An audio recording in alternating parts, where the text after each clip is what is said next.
ప్రియమైనటువంటి దేవుని వారలారా,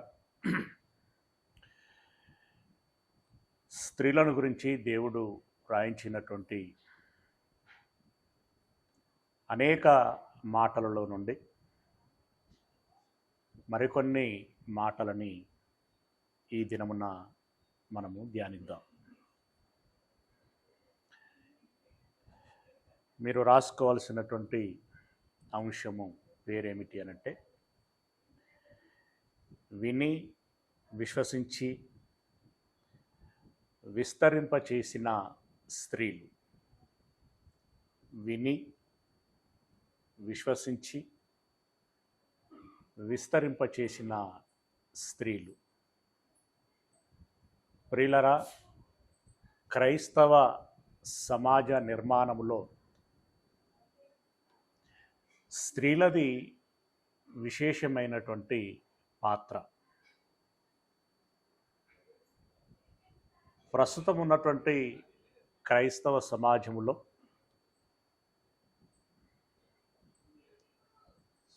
సంపూర్ణత, అసంపూర్ణత అనేటువంటి విషయాన్ని పక్కకు పెడితే, ఒక కుటుంబము మేము దేవుణ్ణి ఎరిగినటువంటి వారము, నమ్మినటువంటి వారము, కొనసాగుచున్నటువంటి వారమని భావిస్తూ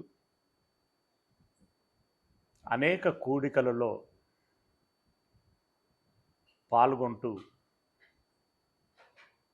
కుటుంబంలో క్రైస్తవ కుటుంబంగా కొనసాగుచున్నారు అనంటే, అందులో అత్యధిక కుటుంబాలలో స్త్రీల యొక్క ప్రయత్నమే, కృషే ఎక్కువగా ఉంటుంది. అలాగే కూడికలలో కూడా సంఖ్యాపరంగా మనకు స్త్రీలే ఎక్కువగా కనిపిస్తూ ఉంటారు.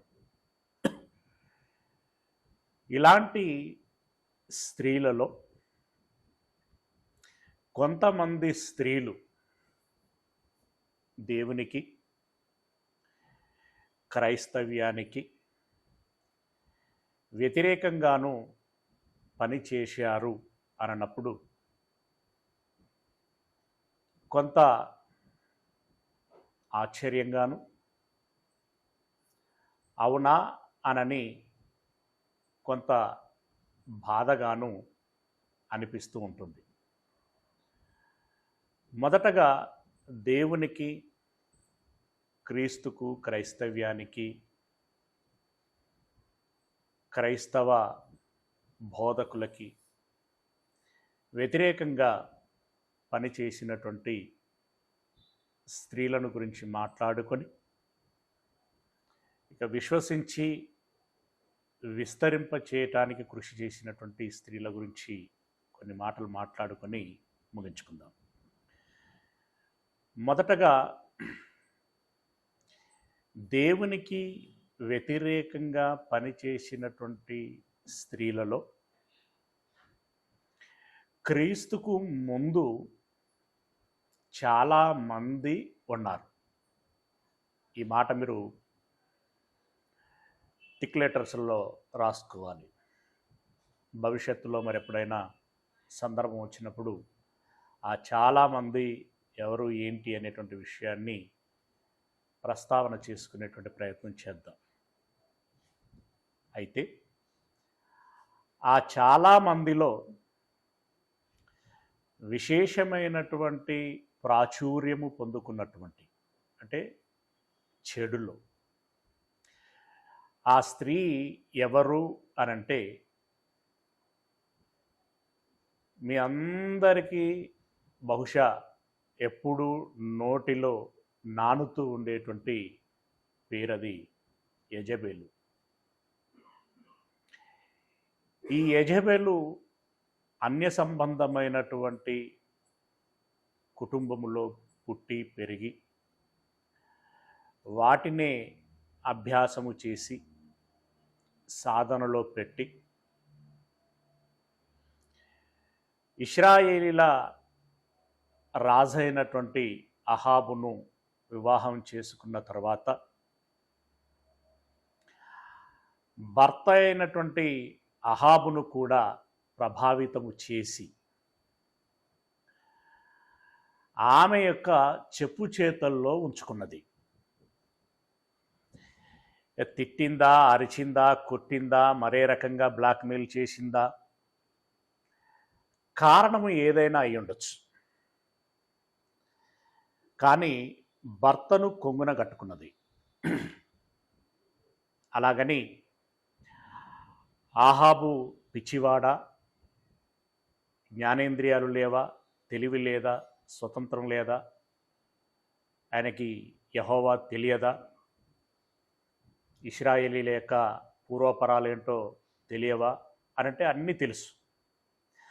అన్నీ తెలిసిన అమాయకుడు, దేవుని భాషలో చెప్పాలి అనంటే బుద్ధిహీనుడు. ఆయన బుద్ధిహీనత ఎంత భయంకరంగా మనకు కనబడుతుందో అంతకంటే ఎక్కువగా యెజెబెలు స్త్రీ యొక్క మనస్తత్వము మనకి తెలియపరచబడుతుంది.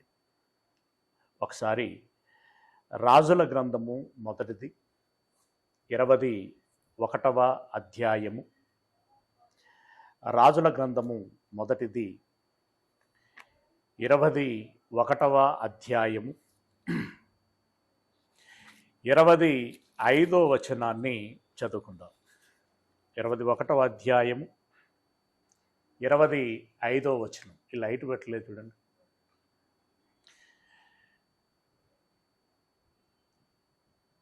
తన భార్య అయిన యెజెబెలు ప్రేరేపణ చేత, ఈ లైట్ పెట్టండి అంటే చదువుతుందండి. లైట్ పెట్టండి. తన భార్య అయిన యెజెబెలు ప్రేరేపణ చేత యెహోవా దృష్టికి కీడు చేయ తన్ను తాను అమ్ముకొనిన ఆహాబు వంటి వాడు ఎవ్వడును లేడు అన్నాడు. తనను తాను అమ్ముకొనినా అని అన్నాడు. ఆహాబు అమ్ముడు పోయాడట. దేనికి? ఇందాక మనం ప్రారంభంలో చెప్పుకున్నట్టుగా దేనికైనా కావచ్చు. ఆయనకేదో కావాలి, దానికోసము ఈయన దాసోహం అయ్యాడు. దానికోసము తనను తాను అమ్ముకున్నాడు. అయితే దానికోసము అమ్ముకున్నాడు అనంటే అతన్ని కొనుక్కోవటానికి ఈమె ఎంత చెల్లించి ఉంటుంది? ప్రిలరా, ఇక్కడ వాడినటువంటి మాట యెజెబెలుని గురించి కీడు చేయ, ఏమండి, యెజెబెలు ప్రేరేపణ చేత అని అన్నాడు. యెజెబెలు యొక్క ప్రేరేపణ చేత తనను తాను అమ్ముకున్నటువంటి అహాబు అంటే ఎంతగా ప్రేరేపించి ఉంటుంది? ప్రేరేపణ అనగానే రకరకాల వ్యక్తులను గురించి రకరకాలుగా మనము అవగాహన చేసుకోగలిగితే అర్థమవుతూ ఉంటుంది. ప్రియులరా, యూదా ప్రేరేపింపబడ్డాడు, యేసయ్యను అమ్ముకున్నాడు. మీ అందరికీ తెలిసిందే. దెబోరా చేత సంసోను ప్రేరేపించబడ్డాడు, తన ప్రాణాలని పోగొట్టుకున్నాడు. ప్రియులరా, దెలీలా దెబోరా కాదు, దెలీలా చేత ప్రేరేపించబడినటువంటి సంసోను తనను తాను అమ్ముకున్నాడు. అంటే ప్రాణాలు ఇవ్వటానికైనా వెనకాడలేదు ఆయన. ఇలా ఉదాహరణలు మనం గమనించినట్టయితే ఇప్పుడు యెజెబెలు యొక్క ప్రేరేపణ చేత ఆహాబు యెహోవా పేరట ఉన్నటువంటి ప్రవక్తలను వేలాది మందిని చంపేశాడు. అంటే ఆ రోజుల్లో యెహోవా పేరు ఎత్తాలన్నా, ప్రకటించాలన్నా, యెహోవా మందిరాలలోనికి వెళ్ళాలన్నా, పూజించాలన్నా ఇశ్రాయేలు సమాజం, యావత్తు ఇశ్రాయేలు సమాజము భయపడాల్సినటువంటి పరిస్థితి. అంతగా క్రీస్తుకు పూర్వం ఉన్నటువంటి స్త్రీలలో యెజెబెలు ప్రభావితము చేసింది. సరే, యెహోవా చూశాడు, యెహోవా విన్నాడు, యెహోవా తీర్పు తీర్చాడు, అది వేరు విషయం. ఇకపోతే క్రీస్తు శకములు అంటే క్రీస్తు వారి కాలము తదనంతర కాలాలలో కూడా యేసు ప్రభుల వారికి, క్రైస్తవ్యానికి, బోధకులకి వ్యతిరేకంగా పనిచేసినటువంటి స్త్రీలు చాలామంది ఉన్నారు. అయితే వారిలో ఒక సందర్భములో వారు వారిదైనటువంటి పాత్రను పోషించి పౌలు లాంటి బోధకుడిని అక్కడి నుండి పంపించేటువంటి విషయంలో కీలకమైనటువంటి పాత్ర పోషించారు అనంటే నిజంగా మనకి ఆశ్చర్యం వేస్తూ ఉంటుంది. పౌలు గారు తన యొక్క మొదటి ప్రయాణములో అంతియొకయ నుండి బర్నబాను వెంటబెట్టుకొని మధ్యధరా సముద్రమునకు ఉత్తరాన ఉన్నటువంటి మరి యొక్క అంతియొకయ పట్టణానికి వెళ్ళాడు.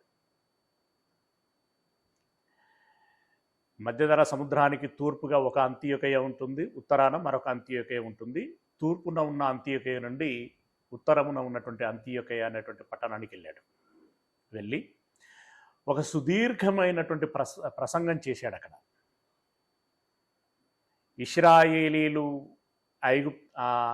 అబ్రహామును దేవుడు ఆశీర్వదించినది మొదలుకొని ఇశ్రాయేలీలు ఐగుప్తు దేశంలో నుండి కనాను దేశంలోనికి వచ్చినది మొదలుకొని దేవుడు వాగ్దానం చేసినటువంటి విధంగా యేసు నామములోనే రక్షణ ఉన్నది అనేటువంటి విషయాన్ని ప్రస్తావించేదాకా ఒక సుదీర్ఘమైనటువంటి ప్రసంగాన్ని ఆ మొట్టమొదటి ప్రయత్నములో ఆ అంతియొకయ అనేటువంటి పట్టణములో ప్రసంగము చాలా గొప్పగా చేశాడు. అయితే ఆ ప్రసంగానికి చాలామంది ప్రభావితులు అయినప్పటికీ అంతకంటే ఎక్కువగా ఆయనను విభేదించి అక్కడి నుండి వెళ్ళగొట్టేటువంటి విషయంలోనే ఎక్కువ మంది ప్రయత్నం చేశారు అనేటువంటి విషయాన్ని మనము గమనించగలం. అపోస్తలుల కార్యములు 13వ అధ్యాయము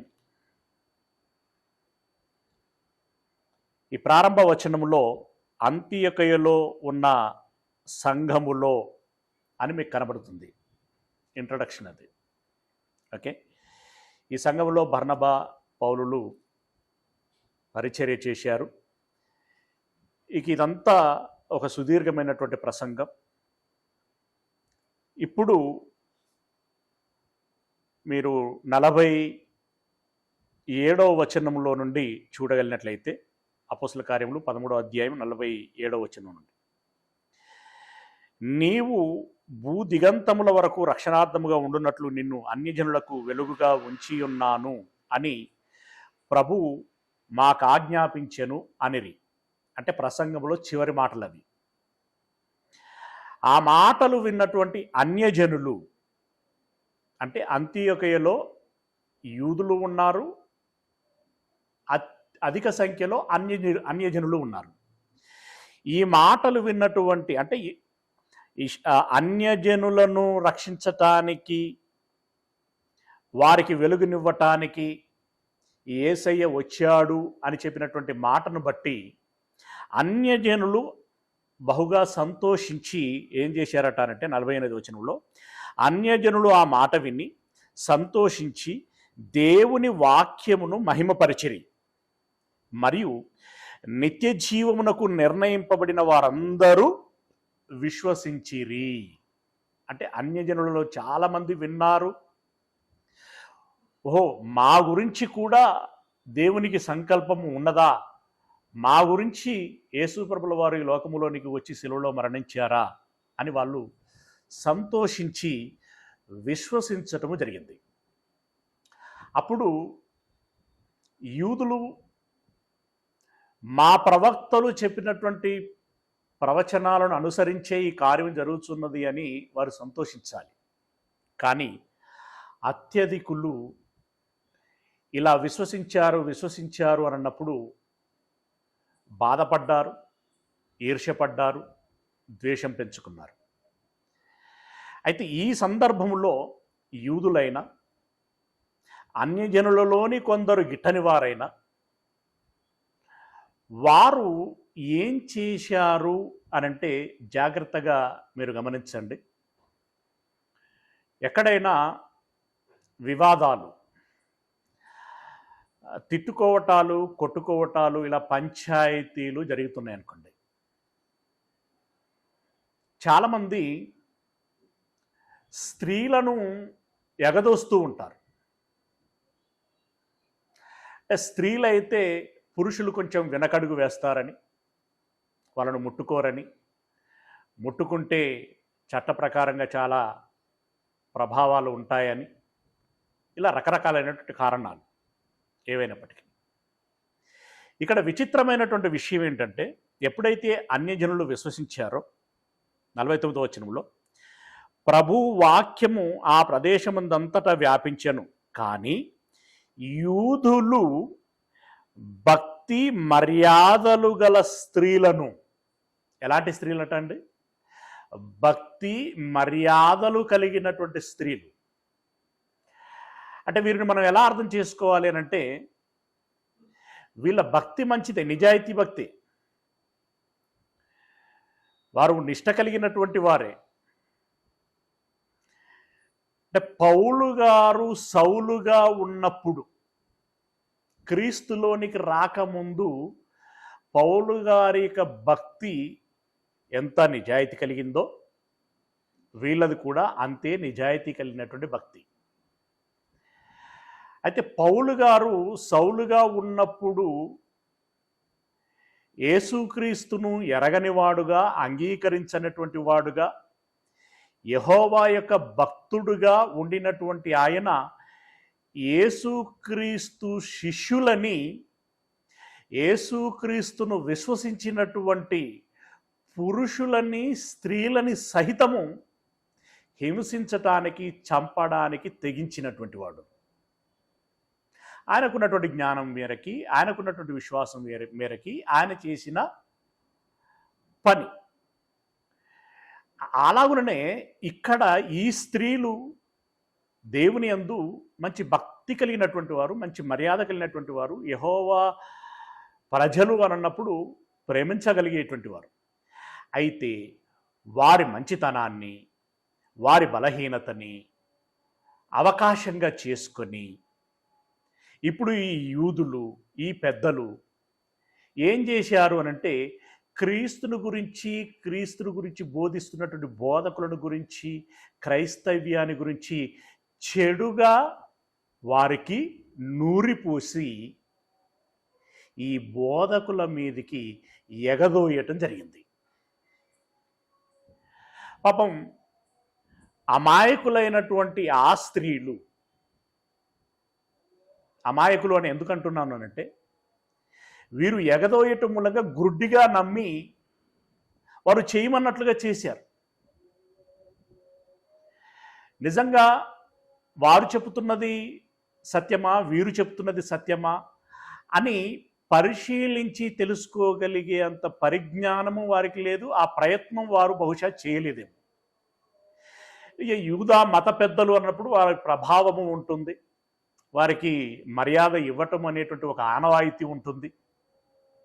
ఈ రకంగా ఒక గ్రుడ్డితనముతో వారు చెప్పిన మాటకి తల ఊపి వీరందరూ ఏం చేశారటంటే చూడండి, యూదులు భక్తి మర్యాదలు గల స్త్రీలను, ఆ పట్టణపు ప్రముఖులను రేపి పౌలునకు బర్నబాకును హింస కలగజేసి, స్త్రీలను రేపి పౌలు బర్నబాలకు హింసను కలగజేసి, అంటే స్త్రీలు సత్యబోధకులైనటువంటి వారిని హింసించారు.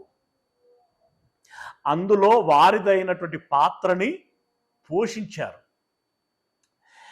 ఎవరు తిట్టారా, శాపనార్థాలు పెట్టారా, చీపురుగట్టలు పట్టుకున్నారా, చేటలు పట్టుకున్నారా, అరిచారా, ఏం చేశారు, కొట్టారా తెలియదు, కానీ మెట్టుకి హింసించారు. మానసికంగా హింస అయినా హింసే, శారీరక హింస అయినా హింసే. ఈ హింసించటంలో ఈ స్త్రీలు వారిదైనటువంటి పాత్రను పోషించారు.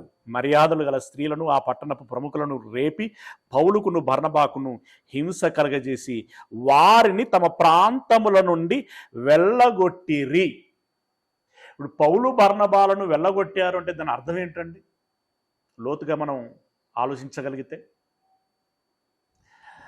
సత్య సువార్తని అక్కడ ఉండకుండా వెళ్ళగొట్టారు అని దాని అర్థం. వచ్చిన రక్షణని దూరం పంపించారు అని దాని అర్థం. ప్రియులారా, దేవుని యొక్క సంకల్పాన్ని నిలవరించేటువంటి ప్రయత్నం చేశారు అని దాని అర్థం. క్రీస్తు యొక్క త్యాగాన్ని అక్కడ ఉపయోగపడకుండాలాగున చేశారు అని దాని అర్థం. ఇలా ఎన్నో ఉంటాయి.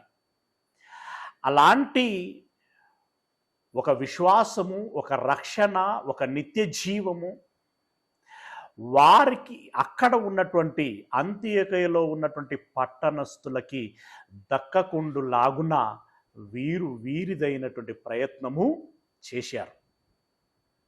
సరే, ఇప్పుడు ఆ పట్టణంలో ఎవరు వినలేదా, ఎవరు నమ్మలేదా, ఎవరు కొనసాగలేదా అంటే విన్నారు, నమ్మారు, కొనసాగారు. కానీ వీరి పాత్రను ఏ రకంగా పోషించారు అని చెప్పుకున్నప్పుడు వారిదైనటువంటి పాత్ర దేవునికి ప్రతికూలంగా పోషించారు.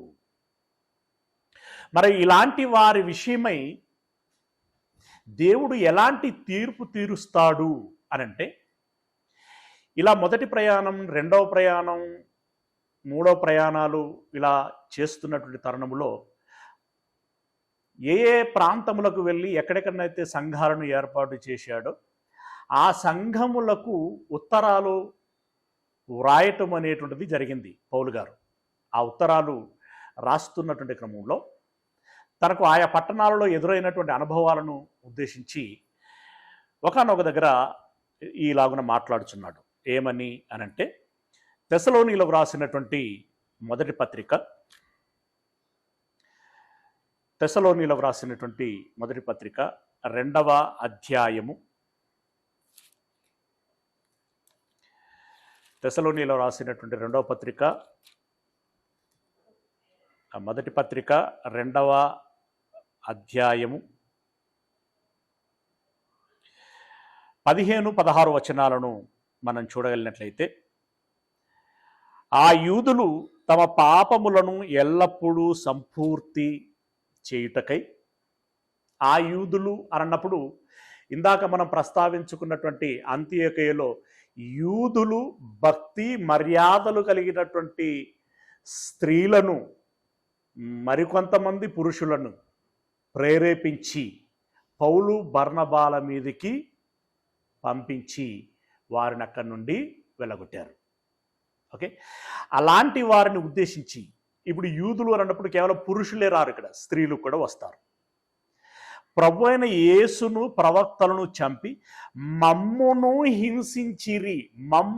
హింసించిరి. ఇందాక పౌలు బర్నబాలని ఏం చేశారని చదువుకున్నాం? హింసించారు అని చదువుకున్నాం. మమ్మును హింసించిరి, ఆ హింసించినటువంటి వారిని ఉద్దేశించి పౌలు గారు అంటున్నటువంటి మాట, అన్యజనులు రక్షణ పొందుటకై వారితో మేము మాటలాడకుండా. ఇప్పుడు అంతియోక్యలో ఉన్నవారెవరు? పౌలు గారి యొక్క కాన్సన్ట్రేషన్ ఎవరి మీద ఉండేది? అన్యుల మీద. అంతియోక్యలో, తెస్సలోనికయలో, బెరయలో, లుస్త్రలో, ఇలా రకరకాలైన పట్టణాలు, ఎక్కడికి పోయినా కూడా కాన్సన్ట్రేషన్ అంతా కూడా అన్యుల మీద. ఈ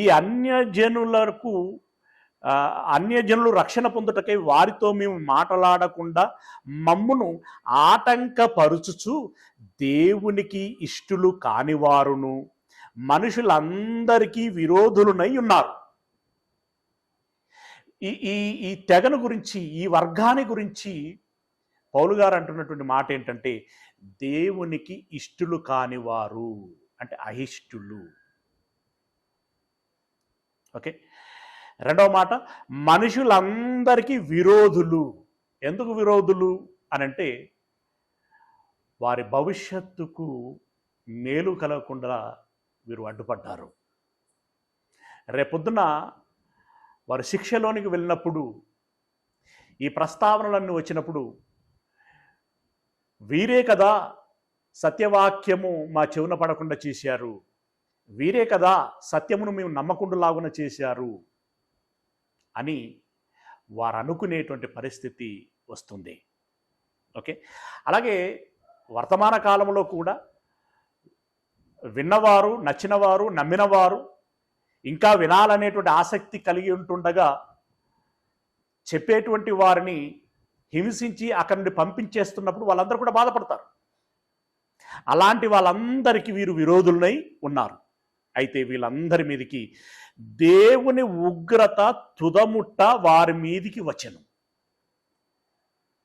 దేవుని యొక్క ఉగ్రత అనంటే ఇది కోపాన్ని మించిన స్థాయి, అంటే ప్రమాదము, ఒక శిక్ష వారి మీదకి తుదముట్ట అనంటే ఇంకా ఆశలేమీ లేకుండా సర్వనాశనం అయ్యేటువంటి విధంగా వారి మీదికి వచ్చాను అని అంటున్నాడు.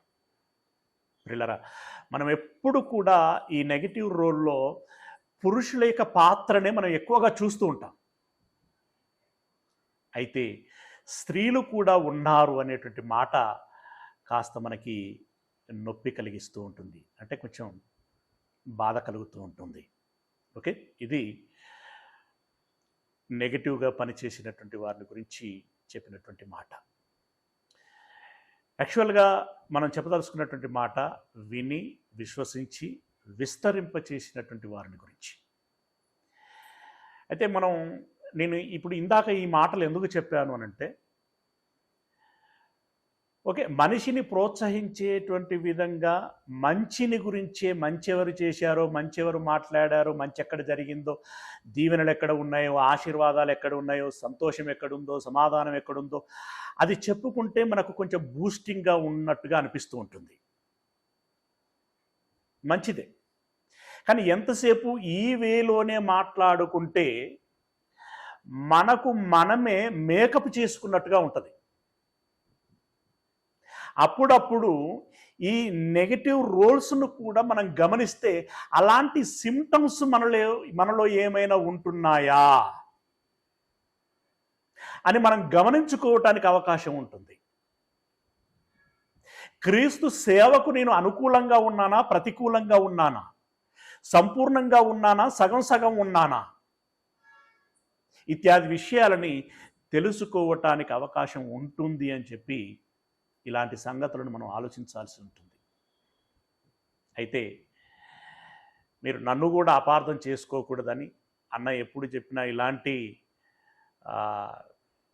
ఈ నెగటివ్ పాయింట్లు ఎక్కువగా చెప్తూ ఉంటాడు, పాయింట్అవుట్ చేసేటువంటి విషయాలను ఎక్కువగా చెప్తూ ఉంటాడు అనేటువంటి ముద్ర నా మీద ఉండకూడదు అని చెప్పి ఈ రెండు సందర్భాలనే మీకు చూపించి ఇప్పుడు విశ్వసించినటువంటి వారి గురించి, సంఘాలలో, క్రైస్తవ సమాజ నిర్మాణములో స్త్రీల యొక్క పాత్ర కూడా విశేషంగా ఉంది. ఆ మాటకు వస్తే పురుషులు ఒక ప్రముఖ స్థానంలో కనిపించినట్టుగా అనిపిస్తూ ఉంటుంది. కానీ చాప కింది నీరుల స్త్రీల యొక్క ప్రభావమే ఎక్కువగా ఉంటుంది. రైట్. ఇక పేతురు గారి ప్రసంగాలు మొదలుకొని వీరిని గురించి మనం ఆలోచించ ప్రయత్నం చేసినట్లయితే అపోస్తల కార్యములు 5వ అధ్యాయము, అపోస్తలుల కార్యములు 5వ అధ్యాయము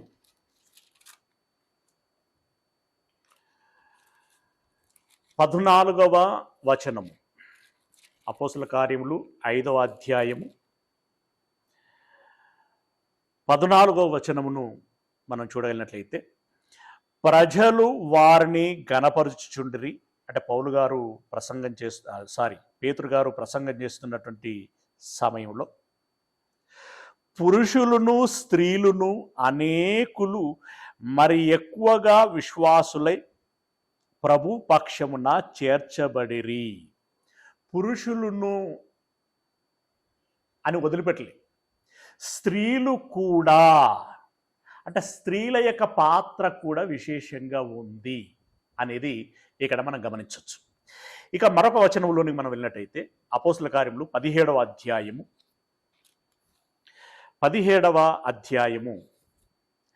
4వ వచనం. అపోస్తల కార్యములు 17వ అధ్యాయము 4వ వచనం. ఇది సందర్భము ఎక్కడిది అనంటే, పౌలు గారు తన 2వ ప్రయాణములో తెస్సలోనిక అనేటువంటి పట్టణానికి వెళ్ళాడు.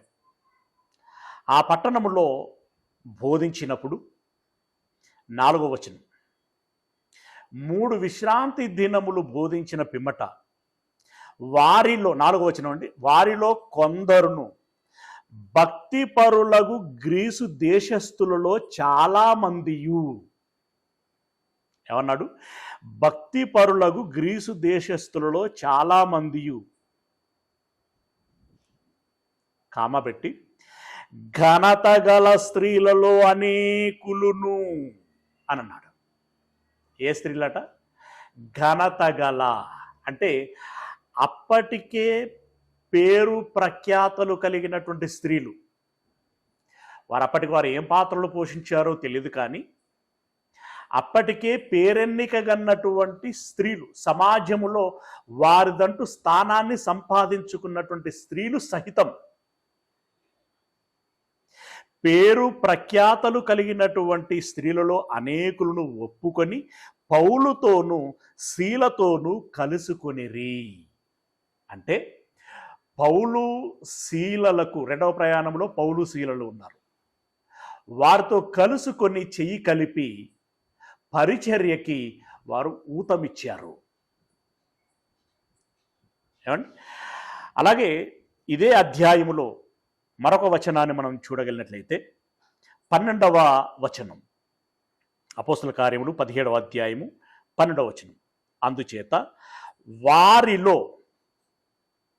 అంటే ఇక్కడ ఎవరు అన్నప్పుడు తెస్సలోనిక నుండి బెరయ పట్టణానికి వచ్చారు పౌలు బర్నబాలు. బెరయ పట్టణములో కూడా ఏం జరిగింది అని మనం చూసినట్టయితే, అనేకులను ఘనత గల గ్రీసు దేశస్థులైన స్త్రీలలోనూ, అంటే ఇక్కడ గ్రీసులో ఉన్నటువంటి స్త్రీలు ఘనత కలిగినటువంటి వారు అని ఎందుకంటున్నారు అనంటే, అంతకు ముందు గ్రీకు సామ్రాజ్యము ప్రపంచం మీద ప్రభావితం చూపించింది అనేటువంటి సంగతి మనకు తెలుసు. అందులో ఆయా పట్టణాలలోనికి వచ్చినటువంటి ఆ గ్రీకు దేశస్థులైనటువంటి స్త్రీలు కొన్ని ప్రముఖ స్థానాలలో ఉండటానికి అవకాశము ఉంటుంది. అలాంటి ఘనత కలిగినటువంటి స్త్రీలు ఈ బెరయ పట్టణంలో కూడా ఏం చేశారు అనంటే, ఆ గ్రీసు దేశస్థులైనటువంటి స్త్రీలలోనూ పురుషులలోనూ చాలామంది విశ్వసించిరి. అంటే విశ్వసించినటువంటి వారిలో సామాన్యమైనటువంటి వారే లేరు. ఇక్కడ మన భారతదేశంలో సగటు జనాలలో ఉన్నటువంటి అభిప్రాయము, ఏదో రోగాలతో ఉన్నటువంటి వాళ్ళు నమ్ముకున్నారు, బలహీన వర్గాలకి ఏదో మాదిగోళ్ళు నమ్ముకున్నారు, ఏదో సమస్యలు ఉన్నోళ్ళు నమ్ముకున్నారు, అంతగా దేశ సంస్కృతి పట్ల అవగాహన లేనటువంటి వారు నమ్ముకున్నారు, అక్షర జ్ఞానం లేనటువంటి వారు నమ్ముకున్నారు అనేటువంటి ఒక అభిప్రాయం ఉందే. అలాంటి వారుగా వీరు లేరు. ఒక మంచి స్థానంలో ఉన్నారు, వెల్ పొజిషన్లో ఉండి నమ్ముకున్నారు. అంటే వారికి జ్ఞానం ఉంది, హోదా ఉంది, అక్షర జ్ఞానం ఉంది, అన్నీ తెలిసినటువంటి వారుగా ఉన్నారు. వారు సహితము వీరి మాటలను విని నమ్ముకున్నారు, విన్నారు, విశ్వసించారు. అలా విశ్వసించినటువంటి వారిలో గడిచిన పాఠంలో మనం చెప్పుకున్నాం, దమరి అనేటువంటి ఒక స్త్రీ కూడా ఉన్నది అని. అవునా? ఈ ఘనత కలిగినటువంటి సమాజంలో ఆమె సహితము ఒకతి అనేటువంటి విషయాన్ని మనము ఎరిగి ఉంటున్నాం. ఇకపోతే ఇలా నమ్మినటువంటి స్త్రీలు నమ్మకంతో సరిపుచ్చుకోలేదు, బాప్తిస్మములు కూడా తీసుకున్నారు.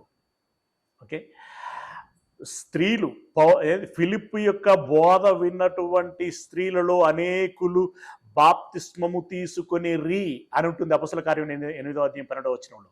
మీరు తర్వాత చదువుకోవచ్చు. ఓకే, ఇక ఆ తదుపరి మనం చూసినట్టయితే యేసు ప్రభుల వారి కాలము నుండి పౌలు గారి బోధనా కాలం వరకు స్త్రీలు వారిదైనటువంటి పాత్రను వారు పోషించి సువార్త విస్తరించటానికి కీలకమైనటువంటి పాత్ర పోషించారు.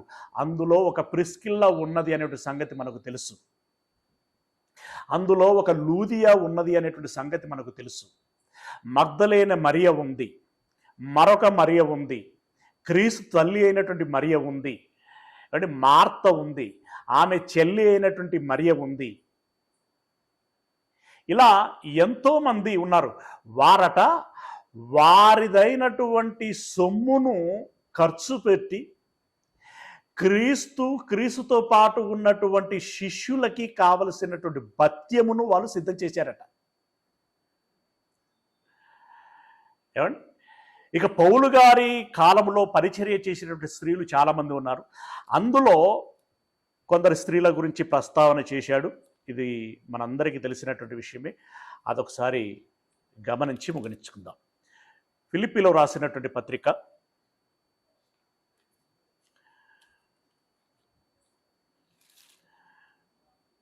4వ అధ్యాయము 2-3 వచనాలను మనం గమనించినట్లయితే, ఫిలిప్పీలో రాసిన పత్రిక 4వ అధ్యాయము 2-3 వచనాలు. ప్రభువునందు ఏక మనస్సు గలవారై యుండుడని యువదియను సుంటికేను బతిమాలు కొనుచున్నాను. అవును, నిజమైన సహకారి ఆ స్త్రీలు. ఏ స్త్రీలు? యువదియ, సుంటికేను. ఆ స్త్రీలు క్లెమెంతుతోనూ నా ఇతర సహకారులతోనూ సువార్త పనిలో, ఏ పనిలో? ఇంటి పని, వంట పని, ఆఫీసు పని. అంటే ఇవి తప్పని కాదు, ఇవి మన వ్యక్తిగతమైనటువంటివి. కానీ దేవుని పని విషయంలోనికి వస్తే ఈ స్త్రీలకు కూడా ఒక ఇల్లు ఉంటుంది, ఒక కుటుంబం ఉంటుంది, ఒక సంసారం ఉంటుంది, వారికి ఆకలి ఉంటాయి, వారికి అవసరాలు ఉంటాయి. అయినా వారేం చేశారట అనంటే, ఇతర సహకారులతోనూ సువార్త పనిలో నాతో కూడా ప్రయాసపడిన వారు గనుక, అంటే సువార్త పనిలో ఏదో సునాయాసంగా పాల్గొనలేదు వాళ్ళు. ఏమండి, సునాయాసంగా అంటే ఇది వివరిస్తే చాలా పెద్దగా ఉంటుంది. అలా ఉండేటువంటి వారు ఎలా ఉంటారు అనేటువంటిది మీరు కూడా ఆలోచించుకుంటే మీకు అర్థమవుతుంది. మరి ఏదైనా సందర్భం వచ్చినప్పుడు దాన్ని మాట్లాడేటువంటి ప్రయత్నం చేస్తాను. కానీ వీళ్ళు పౌలుతో పాటు ప్రయాసపడినటువంటి వారు, సువార్త పనిలో నాతో కూడా ప్రయాసపడిన వారు గనుక వారికి సహాయము చేయమని నిన్ను వేడుకొనుచున్నాను. అంటే నాతో పాటు శ్రమించినటువంటి వారు కాబట్టి వాళ్ళకి ఏదైనా కావాలంటే నువ్వు సహాయం చేయమని అడుగుతూ, అంతకంటే గొప్ప విషయాన్ని ఇక్కడ చెప్తున్నాడు. వారికి ఈ లోక సంబంధమైనటువంటి సహాయ సహకారాల కంటే ఆ సహకారుల పేర్లు జీవగ్రంథమందు వ్రాయబడి ఉన్నది. సువార్త పనిలో నాతో పాటు శ్రమించినటువంటి వారు, ప్రయాసపడినటువంటి వారు, సహకరించినటువంటి వారైనటువంటి ఈ యువదియా అలాగే సుంటుకేను అనేటువంటి యువదియా సుంటుకే అనేటువంటి ఈ స్త్రీల పేర్లు ఎందులో వ్రాయబడి ఉన్నాయట అనంటే జీవ గ్రంథములో వ్రాయబడి ఉన్నవి. ఎంత అదృష్టవంతులండి, ఎంత గొప్ప భాగ్యవంతులండి, ఎంత గొప్పగా ఆశీర్వదింపబడిన వారండి, ఎంత గొప్ప సంతోషాన్ని ఆనందాన్ని వాళ్ళ సొంతం చేసుకున్నటువంటి వారండి. ఇప్పుడు మన మెదడులో ఈ ఇద్దరి పేర్లు మెదలాలి. ఎంతగానంటే ఈ రాత్రి మీకు కలలో వచ్చే అంతగా. ఏం చేసి ఉంటారు మీరు పడుకునే ముందు 10 సార్లు ప్రశ్నించుకొని సమాధానాన్ని వెతుక్కునేటువంటి ప్రయత్నం చేయండి. అలా చేయగలిగితే మీ పేర్లు కూడా జీవగ్రంథంలో వ్రాయబడటానికి దోహదం చేస్తుంది. ఓకే, ఇప్పుడు 2 విషయాలను మనం ఆలోచించాం. దేవునికి విరోధముగా, సత్యానికి విరోధముగా పనిచేసినటువంటి వారు ఎక్కడికి వెళ్ళారు, ఏ పరిస్థితుల్లోనికి వెళ్ళారు? వారి మీదికి దేవుని శిక్ష తుదమట్టుకు వచ్చును అని అన్నాడు. మరి విని విశ్వసించి సువార్త విస్తరణ, క్రైస్తవ సమాజ విస్తరణలో ఒక పౌలు లాంటి వారితో, పేతురు లాంటి వారితో కలిసి పరిశ్రమ చేసినటువంటి వారు, కష్టపడినటువంటి వారి పేర్లు ఎక్కడ రాయబడి ఉంటున్నాయి అనంటే జీవ గ్రంథంలో రాయబడి ఉంటున్నాయి. వారు ప్రస్తుతము నెమ్మది పొందు స్థలమైనటువంటి పరదైసులో ఉన్నారు. కనుక ప్రియమైనటువంటి నా ఆత్మీయ సోదరీమణులారా, ఈ 2 పార్శ్యాలని మీరు ఆలోచించండి. డెఫినెట్గా మీ మనస్సుకు ఒకటి అనిపిస్తుంది. ఏంటి అనంటే 2 పార్శ్యాలలో మంచి పార్శ్యం ఏంటి అంటే సహకరించినటువంటి వారు, శ్రమించినటువంటి వారి పార్శ్యమే మంచిది కదా. ఎస్, అదే మంచిది. అయితే ఆ మంచిలో మనం ఉంటున్నామా లేదా అనేటువంటిది చూసుకోవలసినటువంటి అవసరత మనకుంది. ఎప్పుడు మనం కావాలని చెడును కోరుకోము, చెడు చేయాలనుకోము, శిక్ష అనుభవించాలనుకోము. కానీ కొన్నిసార్లు ఏం జరుగుతుందంటే మనం అనుకోనిదే మన జీవితంలో అమలవుతూ ఉంటుంది, అనుకున్నదేమో ఆగిపోతూ ఉంటుంది. దానికి సర్టెన్ రీజన్స్ అన్ని మనకు కనబడుతూ ఉంటాయి. దయచేసి ఆ రీజన్స్ అన్నిటినీ అధిగమించేటువంటి ప్రయత్నం చేయండి. నేను ఇందాక చెప్పాను కదా, సమస్యలు అందరికీ ఉంటాయి. ఇంటింటికి మంటిపోయి అన్నట్టుగా ప్రతి వారికి ఏదో ఒక సమస్య ఉంటుంది. సమస్యను అధిగమించిన వాడే ఆత్మీయ జీవితంలో జయించినవాడు. మళ్ళీ వాడు అని వస్తుంది. మీరు స్త్రీలు కాబట్టి సమస్యలను అధిగమించినటువంటి వారే ఈ లోకమును జయించినటువంటి వారు. కనుక మీరందరూ జయించినటువంటి స్త్రీలుగా, గొప్ప గొప్ప ఘనత వహించినటువంటి స్త్రీల సరసన మీ పేర్లు కూడా లిఖితమవ్వాలని, మీరు కూడా వారితో పాటు కలిసి కలకాలము జీవించేటువంటి వారై ఉండాలని ఆశిస్తూ ఈ మాటల్ని ముగిస్తున్నాను. దేవుడు మీ అందరికీ తోడై ఉండును గాక.